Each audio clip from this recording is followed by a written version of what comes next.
Bismillahirrahmanirrahim. La'us sauta haitsu yarahul khadim. La'u nyelehno sira kabeh as-sauta ing cemeti pecut. Haitsu yara ing dalam sekirane ningali hu ing saut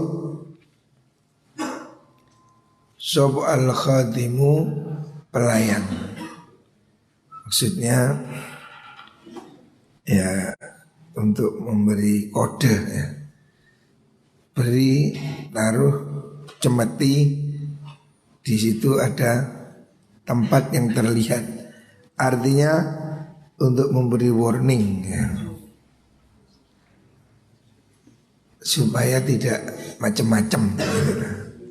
Jadi kita ini tidak perlu harus pakai kekerasan, cukup simbol ya. Nabi menyuruh menyaruh cemeti pecut di tempat yang terlihat. Artinya orang ini kan sudah grogi sendiri. Makanya biasanya orang kan ada keris taruh di tembok. Itu kan untuk menunjukkan bahwa ini loh yang punya rumah ini bersenjata gitu. Ini maksudnya hanya untuk supaya mencegah khotim berbuat jahat. Nah, maka disiapkan pecut. Warning, awas loh, macam-macam tak pecut. Nah, ini sebagai pendidikan ya. Biasa anak kecil kan juga begitu kan, ditakut diberi sesuatu yang supaya dia takut. Nah, Rawahul Bazar an Ibn Abbas. Maksudnya untuk mendidik ya, bukan untuk menyakiti ya. Supaya dia itu takut, supaya dia itu tunduk ya. Seperti kan biasa toh satpam bawa pentung, kan tidak untuk mentung, hanya untuk menunjukkan, nah ini loh awas ya. Polisi bawa pistol, kan tidak harus untuk nembak. Artinya supaya untuk orang menjadi hati-hati ya. Ya, sama dengan keamanan bahwa kayu itu kan untuk meten-meteni aja ya. Supaya mereka hati-hati.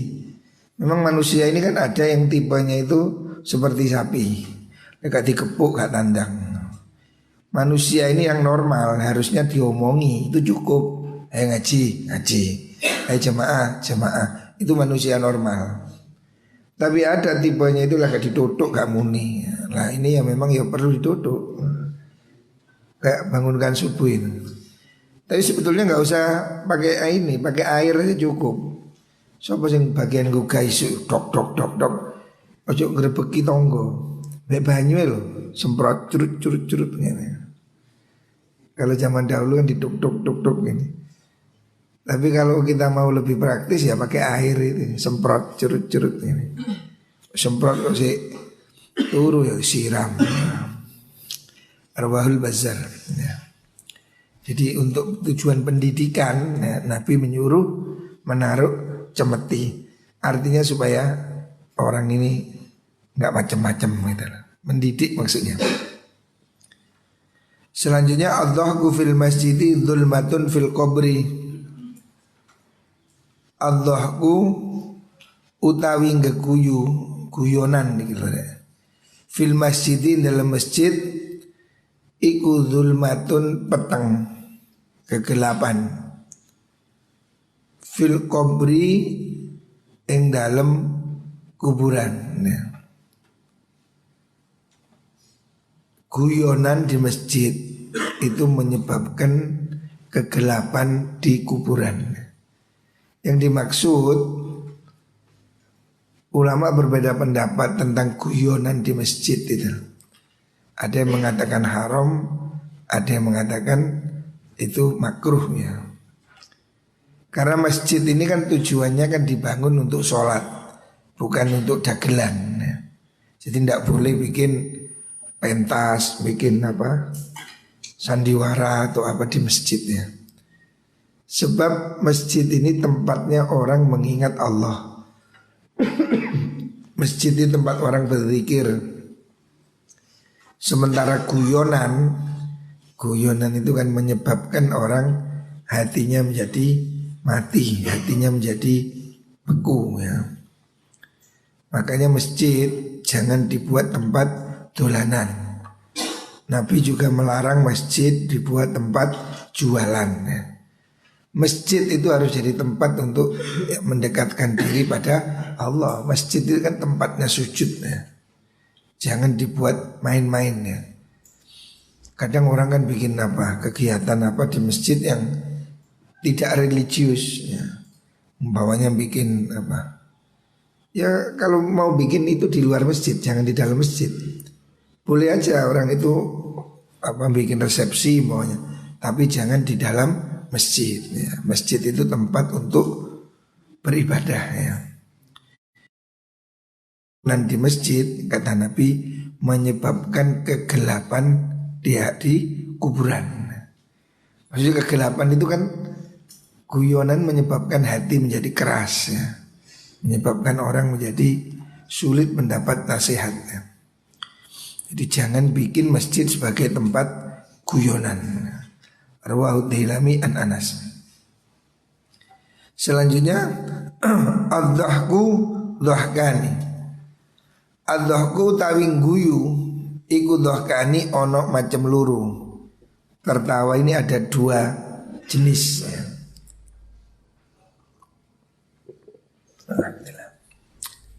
Rupane dhahkun guyu yuhibbu kang demen demen hu ing dhahkun sinten Allahu Gusti Allah. Ada tertawa yang disukai Allah. Guyonan maksudnya. Guyon atau ketawa itu ada yang disukai Allah dan ada dhahkun guyu yang kutuhu kang sengit benduhu ing mengkono dhahkun sinten Allahu Gusti Allah. Ada guyonan yang tidak disukai Allah. Ada guyonan yang diperbolehkannya. Fa amman dhahku anapun utawi guyu alladzi yuhibbu kang demen hu ing dhahku sinten Allah Gusti Allah iku farrajulu mongko wong lanang seseorang yahsu kang ajer itu tersenyum merekah ya, menyenangkan fi wajhi akhihi ing dalem ngarepe sedulure ahad. Hadatsata ahadin kelawan parek mongsone ketemu bihi kelawan mengkuno akhihi. Artinya walaupun dengan orang yang baru kenal ya, itu menunjukkan wajah yang menyenangkan. Tertawa yang disukai Allah itu orang tertawa dalam keramah tamahan ya. Keramahan ya, orang kenal, tersenyum, menyenangkan, itu bagus. Wa syauqan lan krono kangen ila ru'yatihi maring ningali mengkono ahad. Orang yang tersenyum atau tertawa kepada orang secara menyenangkan, artinya tertawa yang tidak berlebihan ya, tertawa yang dalam arti keramahan ya. Kepada orang yang baru kenal, kepada teman, bersikap ramah, itu disukai oleh Gusti Allah. Wa amma dhahku anapun utaing guyu alladzi yamkutu kang bendu sinten Allah taala alaihi ing asih mengkono dhahku iku farrajulu mongko iku wong lanang ya takallamu kan guneman sapa rajul bil kalimati kalawan kalimat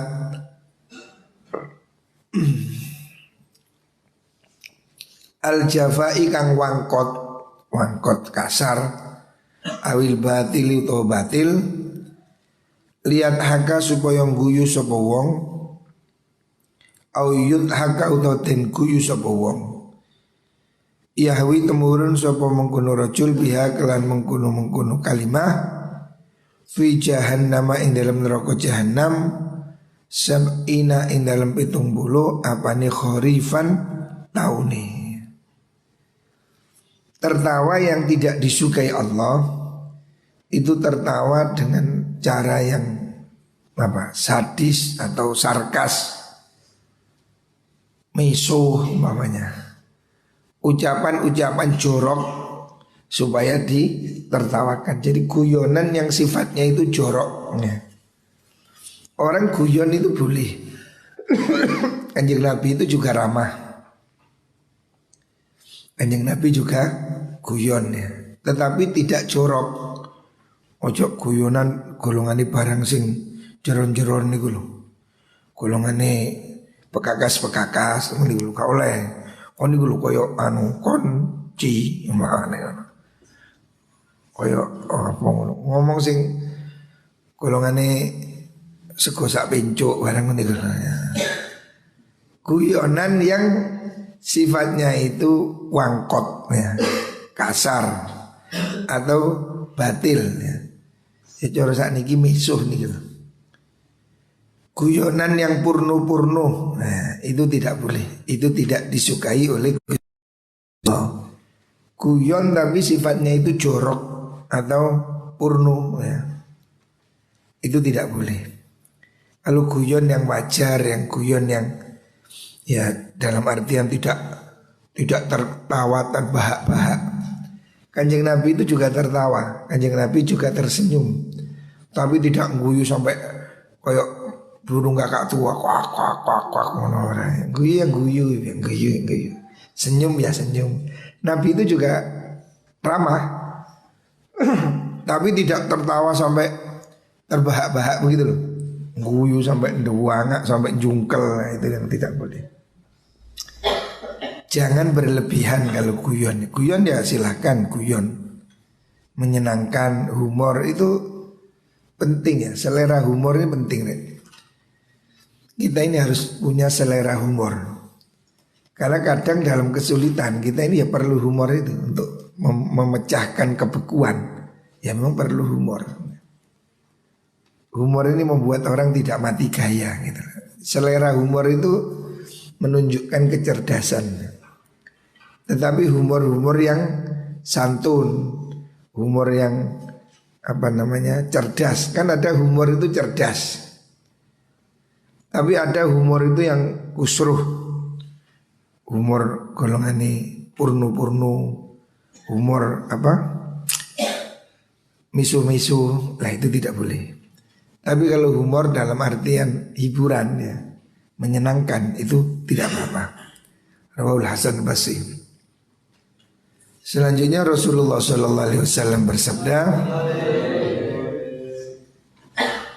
al-dhiyafatu utawi suguhan, nyugui tamu maksudnya, iku salah satu ayamin telu piro-piro dino. Batasnya orang bertamu itu maksimal 3 hari. Jangan bertamu lebih dari 3 hari. Itu menyusahkan. Sebab Kanjeng Nabi ini memerintahkan orang menghormati tamu. Menyuguhi tamu ini salah satu hal yang dianjurkan. Tapi jangan terlalu lama, maksimal 3 hari. Wajaizatuhu utawi pokoknya maksudnya suguhane niku mengkono tamu dhaif iku yaumun sedina walailatun lan sewengi. Orang bertamu itu 3 hari saja ya.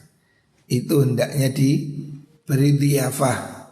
Dhiyafah itu kewajiban untuk menghormati tamu. Menghormati tamu itu keharusan ya. Rasulullah SAW mewajibkan mangkana yu'minu billahi wal yaumil akhir fal yukrim dhaifahu. Siapa iman pada Allah dan hari akhir, hendaknya dia memuliakan tamunya. Tetapi tamunya ini cukup 3 hari, jangan lama-lama.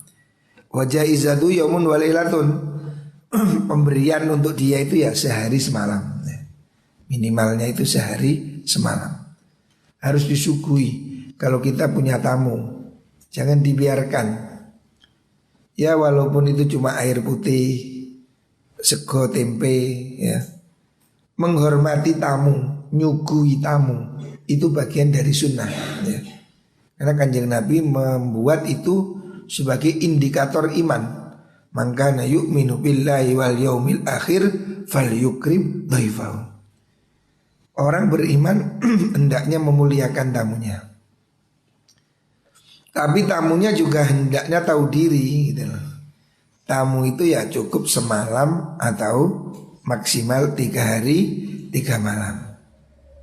Jaisatuhu yaumun walailatun itu maksudnya yang sehari semalam itu pemberian harus. Ini cara sunnahnya itu lebih mutaakkid. Tamu dalam 1 hari pertama ini lebih dianjurkan ya. Tamu baru datang, berilah makan, berilah kue, berilah. Jangan dibiarkan dia kelangopan. Sehari semalam ini harus ya. Maksimalnya 3 hari. Lewis telung dino sakarepmu. Kon mulai kon tuku iku jenenge ndekos. Dah ayo kok sak wulan enak men. Tamu itu 3 hari. Itu sunnahnya begitu. Jangan memberatkan tuan rumah. Sebab kalau kamu bertamu lebih dari 3 hari, itu kan membuat tuan rumahnya tekor. Kalau bendino mangan ping telung dino kan lumayan ya. Makanya jangan bertamu lebih dari 3 hari. Dan tuan rumah kalau sudah 3 hari ini tidak harus memberi suguhan. Kalau mau memberi ya itu bagus. Tetapi sudah lewat dari kewajibannya. Rawahul Bukhari wa Muslim. Selanjutnya al-dhaifu utawi tamu. Tamu iku yakti teko sapa dhaif birizkihi kelawan rizkine dhaif. Tamu itu datang membawa rezeki. Jangan khawatir ya. Kalau kamu ada tamu terus jangan merasa bayo maneh, jangan. Sebab tamu itu meskipun kamu harus mengeluarkan suguhan, tetapi dia itu sesungguhnya membawa rezeki ya. Ya'ti birizkihi ma'ahu. Tamu itu membawa rezekinya sendiri. Artinya walaupun kita yang mengeluarkan suguhan, tapi Allah akan memberi ganti ya. Sebab tamu itu membawa rezeki. Atau dalam bahasa lain membawa berkah ya. Orang nyuguhi tamu itu berkah ya. Pasti ada efek positif. Orang nyuguhi tamu walaupun dohirnya dia kalong jajan, kalong wedang, tetapi itu akan membawa berkah bagi dia. Jadi ya biasakanlah kalau ada tamu walaupun tidak mewah ya, berilah kue lah, air lah, minimal air putih ya. Alhamdulillah. Karena dia sesungguhnya membawa berkah ya. Yartahilu budalan sapa mengkono dhaif bidunubil qaumi kelawan dunu biro-biro dosane kaum. Kaum maksudnya orang yang menyuguhi dia. Yumahisu nglebur sapa dhaif anhum saking mengkono kaum dzunubahum ing dosane mengkono kaum. Sebab menghormati tamu ya. Ini sebab akibat. Tamu itu datang membawa berkah, dia akan menghapus dosanya orang yang nyuguhi. Artinya dengan sebab nyuguhi tamu, dengan sebab kita ramah kepada tamu, nyuguhi tamu, memuliakan tamu ya, itu Allah akan memberi kita beberapa faedah ya. Di antaranya Yang terpenting dia akan melebur dosa kita. Jadi dosa kita ini dibawa pulang. Artinya dibawa pulang bukan diambil, mengurangi dosa-dosa kita. Makanya ojo abot nyugui tamu. Apalagi tamu itu jauh ya. Tradisi kita, tradisi orang tua saya, kalau ada tamu jauh itu diberi makan. Kalau jauh, kalau deket ya dikasih kue atau kasih minum. Tapi kalau saudara jauh, ibu saya itu pasti kalau ada tamu jauh, ya kalaupun tidak masak ya dibelikan, beri makan. Ini tradisi yang bagus ya. Jangan eman memberi makan kepada tamu. Sebab tamu ini akan membawa berkah, membawa rezeki, dan yang kedua akan mengurangi dosa kita. Jadi ada dosa yang bisa dilebur dengan cara menyuguhi tamu ya. Dan ini efeknya bagus, akan membuat kita ini rukun. Kalau kamu ke rumah temanmu disuguhi, nanti suatu saat dia datang, kamu juga nyuguhi ya. Kamu disuguhi, dia juga akan nyuguhi. Sehingga kan akan terjadi hubungan timbal balik ya. Saling apa istilahnya, saling rukun. Nah ini akan menguatkan persaudaraan. Jadi kalau ada tamu hendaknya diberi penghormatannya, walaupun dia ini ya bukan saudara ya. Tapi semampunya, jangan berlebihan ya. Hendaknya nyuguhi tamu ini menjadi tradisi. Bahkan orang-orang dahulu itu bangun rumah aja diniati bikin kamar tamu. Waktu ayah saya bangun rumah di sebelah timur itu, dia bilang iki gawe nodayo. Karena dia ingin dapat pahalanya menghormati tamu. Jadi bangun rumah pun diniati untuk tempatnya tamu. Saya dengar di Kediri juga begitu. Kiai-kiai itu bangun rumah itu dengan niat untuk menghormati tamu. Sebab kalau niatnya begitu, maka dia dapat pahala. Bangun rumah tapi dapat pahala. Tapi kalau niatnya untuk kemewahan, wah ini kan jadi hisab. Kemewahan-kemewahan ini kan dihitung ya. Tapi kalau ini untuk tamu, wah, menjadi pahala. Saya dengar beberapa kiai di Kediri juga begitu. Dia bangun rumah, namanya apa? Nggak tempati tamu ya. Niat untuk menghormat tamu. Jadi niat menghormat tamu itu dapat pahala. Karena apa? Nabi memerintahkan man kana yu'minu billahi wal yaumil akhir falyukrim dhaifahu. Memuliakan tamu ini bagian dari iman ya. Makanya kalau kita ini bangun rumah ya agak bagus lah. Tidak harus mewah, bersih. Dengan tujuan supaya apa? Nanti kalau ada tamu bisa mampir, bisa sholat. Beri satu kamar tamu. Di rumah saya dulu begitu. Ayah saya memang bangun kamar khusus untuk tamu. Yuk kamar Hidayo. Rumah-rumah zaman dahulu begitu. Rumah kakek saya itu yang kamar depan itu kamar tamu. Memang tidak ditiduri, memang untuk khusus kalau tamu nginep di situ. Orang dahulu punya tradisi begitu, kearifan untuk menyiapkan tamu sehingga tamu-tamu itu nggak perlu ke hotel karena ada kamar tamu. Tapi hari ini orang sudah semakin komersil, tamunya suruh tidur di hotel. Makanya saya juga bangun di sini ada kamar tamu. Kita perlu ya menghormati tamu, ini bagian dari adab ya. Rawahu Abu Syekh an Abi Darda. Selanjutnya qala Rasulullah sallallahu alaihi wasallam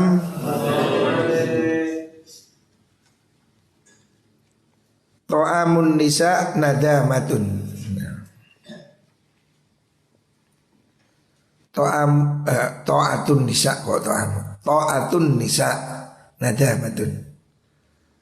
Ta'atun nisa utawi taat maring wong wadon ya. Taat tanpa batas maksudnya. Nyerah kepada perempuan iku nadamatun dadi getun, akan membuat kamu menyesal. Maksudnya apa? Sebagai laki-laki ya, kamu santri lanang turuan ngantukku kan turu. Sebagai laki-laki kamu itu diciptakan sebagai pemimpin gitu loh. Makanya Allah mengatakan ar-rijalu qawwamuna 'alan nisa. Kamu laki-laki ini ditakdirkan sebagai pemimpin ya. Qawwamun, bukan makmum ya. Makanya dalam rumah tangga suami harus jadi pemimpin. Jangan jadi suami takut istri. Anggota istri, ikatan suami takut istri. Jangan menjadi suami takut istri. Suami harus jadi pemimpin. Suami itu imam, bukan makmum. Makanya Nabi mengingatkan itu.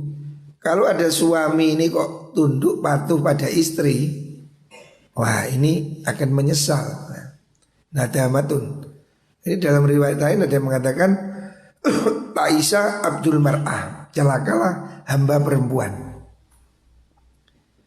Artinya ini dalam konteks rumah tangga ya. Bukan berarti kalau pemimpin perempuan tidak wajib ditaati. Konteks rumah tangga, seorang suami itu dilahirkan sebagai pemimpin.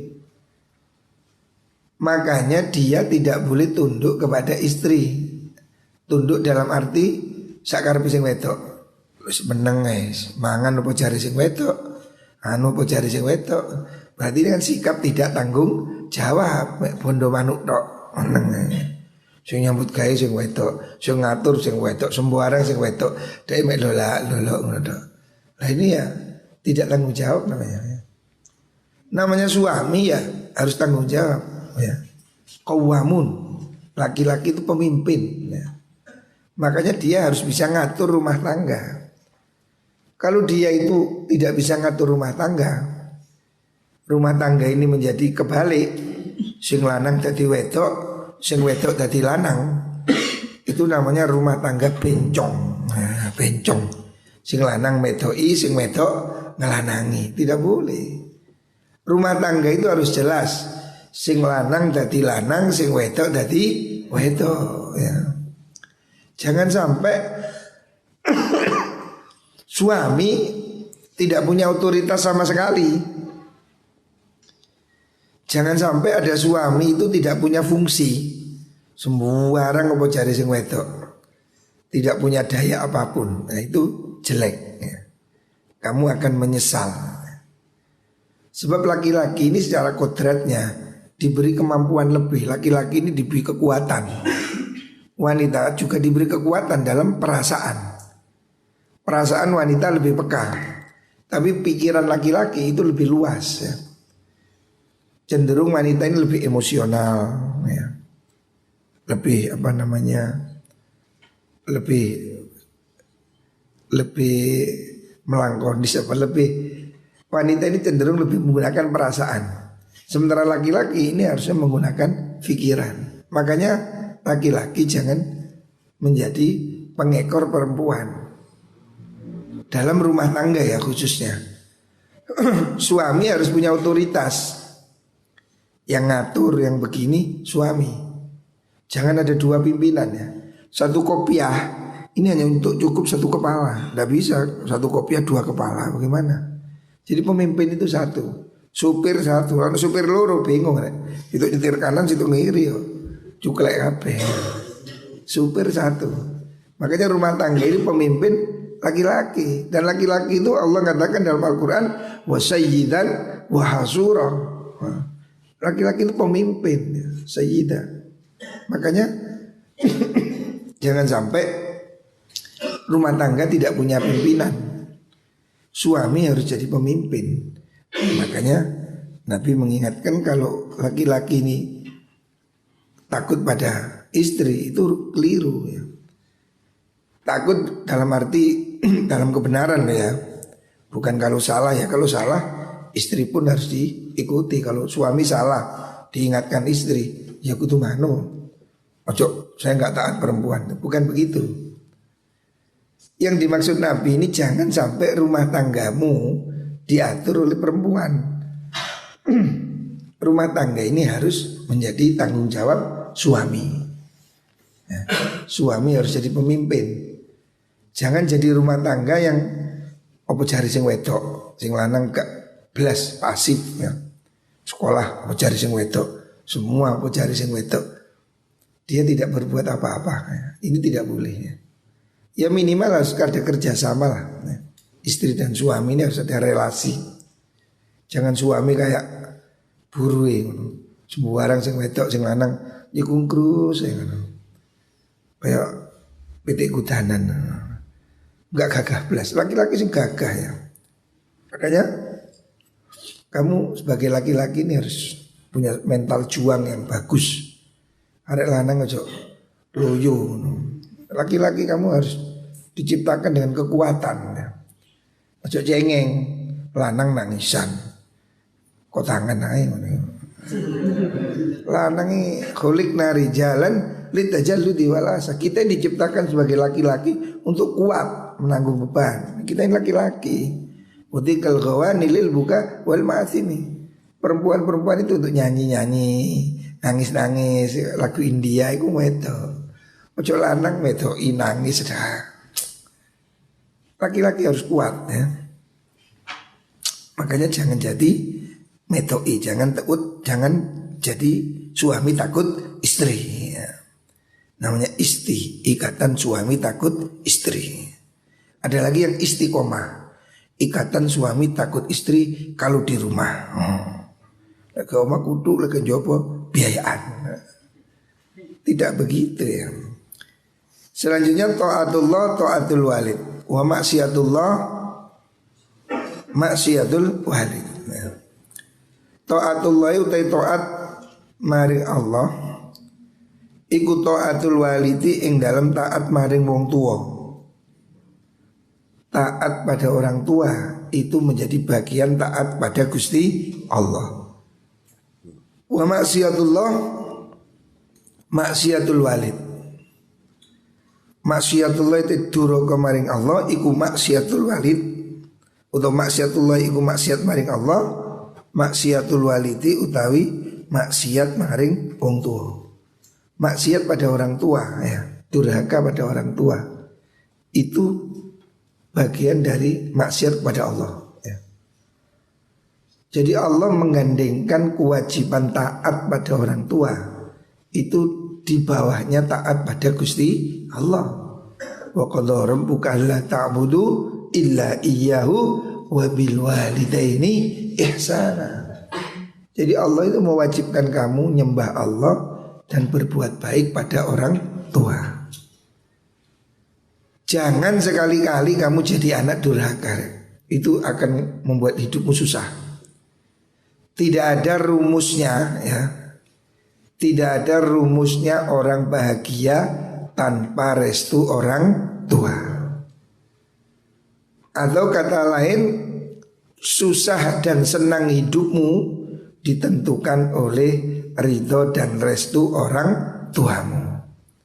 Kalau kamu ingin hidup bahagia, muliakan orang tuamu ya. Perlakukan orang tuamu seperti raja, kamu akan hidup senang seperti raja. Banyak ini sudah, semua agama percaya ini. Siapa orang berbakti pada orang tua pasti hidupnya nyaman, bahagia.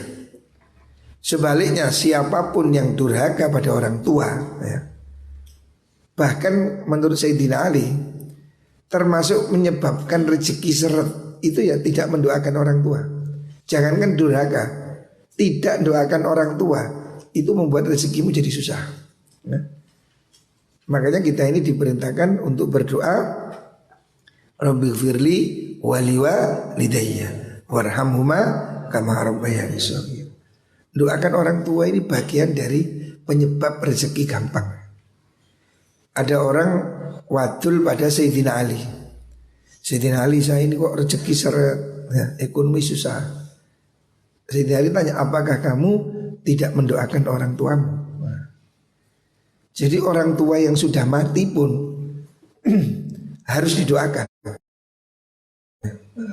Makanya ayah saya dulu, almarhum ayah saya itu pesan pada saya, kunci hidup berkah ya.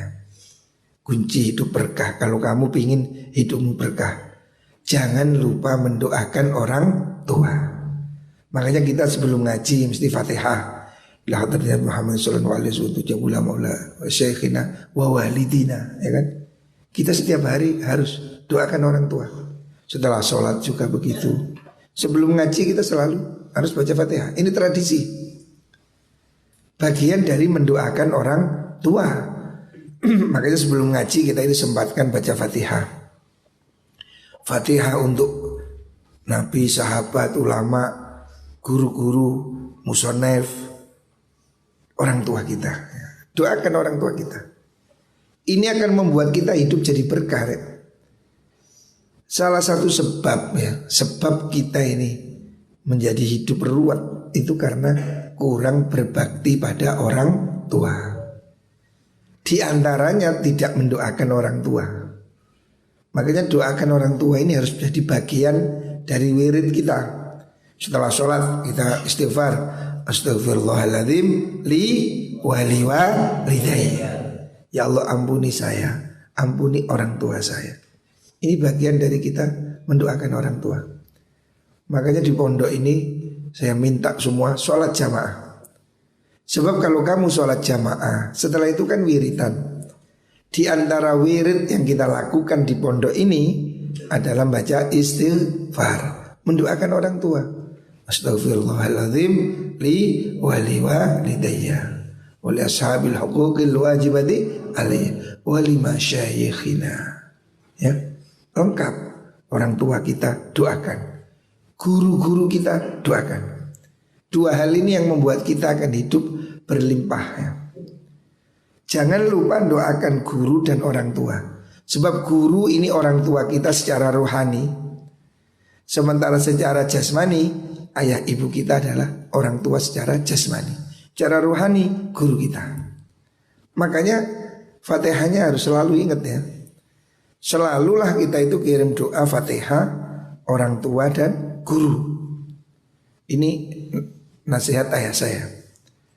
Jangan pernah melupakan kirim Fatihah pada orang tua dan guru. Kalau kamu punya murid jadi guru, jangan lupa doakan muridmu. Ya, jadi kita ini bersambung doa. Kita doakan guru kita, doakan murid kita. Murid kita juga begitu, akan doakan kita, doakan ke bawah. Terus kita akan berantai, sambung menyambung ya. Ini penting ya. Kelihatannya remeh, Fatihah kan gak bayar loh. Al-Fatihah, tapi penting ya. Tradisi mendoakan. Kok baca Fatihah, kok bukan Al-Baqarah? Ya karepmu lah kata Al-Baqarah. Bukan berarti tidak boleh. Kan ada orang yang usil, kenapa kok Al-Fatihah, kok tidak Al-Baqarah? Al-Baqarah yang mumet cangkemmu. Fatihah ini kan yang ringan. Karena apa? Ada hadisnya dul. Ini kan ngomong jeplak. Fatihah itu kenapa kok Fatihah kok bukan Al-Baqarah? Ada hadisnya. Kanjeng Nabi mengatakan Al-Fatihatu lima quri'at lah. Fatihah itu untuk semua yang dibaca karena dia. Artinya doa yang manjur itu Fatihah gitu. Ada dalilnya. Oh, ada orang yang apa itu? Baca Fatihah. Kenapa kok tidak Al-Baqarah? Ya C. Al-Baqarah ada khasiatnya sendiri. Kalau orang menempati rumah baru supaya tidak dimasuki jin, bacakan surat Al-Baqarah. Kamar-kamar itu yang ada anak kejinan, baca surat Al-Baqarah, jinnya pergi. C khasiatnya dewe-dewe kan? Oh, kenapa kok Al-Fatihah? Al-Fatihah ini yang paling ringkes ya. Al-Fatihah ini doa yang paling ringkes. Nabi mengatakan Al-Fatihatu lima quri'atlah. Fatihah itu bermanfaat untuk apapun yang dibaca karena dia. Jadi kalau kamu ingin hajat apa, ya Allah berkahi ini, ya Allah mudahkan, Al-Fatihah, bibarakatil Fatihah. Begitu. Memang tujuannya Fatihah itu bagian dari doa, tawassul ya.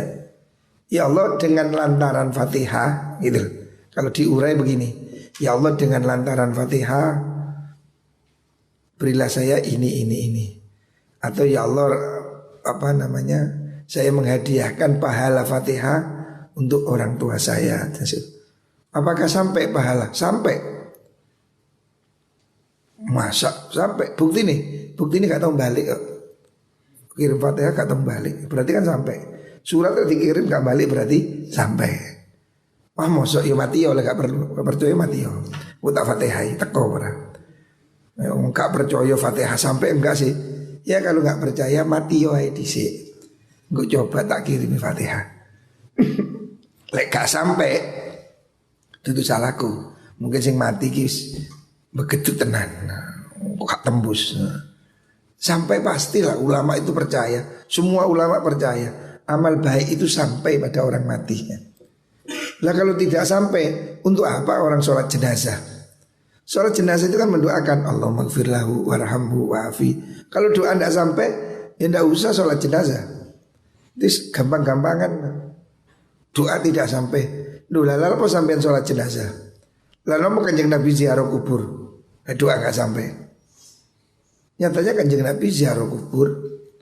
Kanjeng Nabi juga mendoakan orang mati. Al-Quran juga mengajarkan kan, walladzina ja'u min ba'dihim yaquluna rabbana ighfir lana wa li ikhwanina alladzina sabaquna bil iman. Doakan orang mati itu. Kalau nggak mau doakan, dia boleh aku sing ndongakno. Muga-muga kon mlebu neraka ngene wae. Gak sampai kan, ayo tak ndongakno bareng-bareng.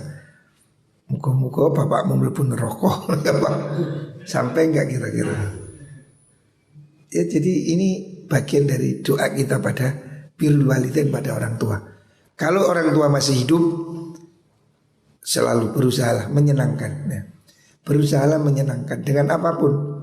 Termasuk kalau di pondok ini sing sergap, ngaji sing sergap, pinter, hafal Quran. Itu cara membahagiakan orang tua. Kalau sudah mati, ya di Fatihai ditungakno ya. Ayo kita ini hidup jangan sampai mengecewakan orang tua. Moga-moga kita semua bisa birrul walidain dan orang tua kita diberi kesehatan dan panjang umur, sehat walafiat.